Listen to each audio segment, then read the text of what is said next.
Like, the dingbats down at CNN are totally losing their minds. They're just pulling shit out of their asses right now. Look at this fantastic idea that this guy presents.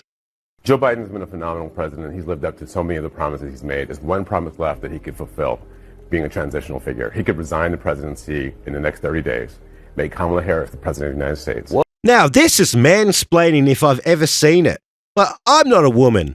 I don't know much about women. In fact, the only thing I know about women is if they get their hair done, you've got to tell them it looks nice. But here's one thing I do know. When USA, not if, but when the USA finally gets a female president, they're not going to want an asterisk next to the name. Because for the future generations, that's just not going to look very good now, is it?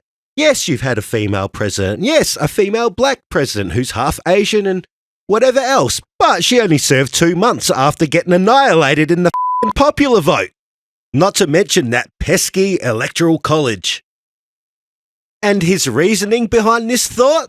It would absolve her from being able to from having to oversee the January 6th transition, right, of her own defeat, and it would make sure that it would dominate the news at a point where Democrats have to learn drama and transparency and doing things that the public want to see. Is the time. This is the moment for us to change the entire perspective of how Democrats. Okay, this has now jumped from an internet meme to a Sunday morning show. Jamal's out here right now. Congratulations. Season of House of Cards.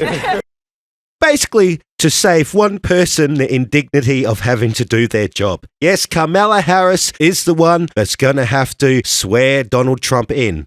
And she is a former prosecutor, and he is a convicted felon. So we got to save her that embarrassment. No, just do your job. Let's just move on past this bullshit. No, he's not a savior. No, he's not the end of the world.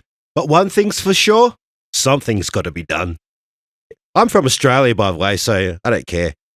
You just do what you want. But America, yeah.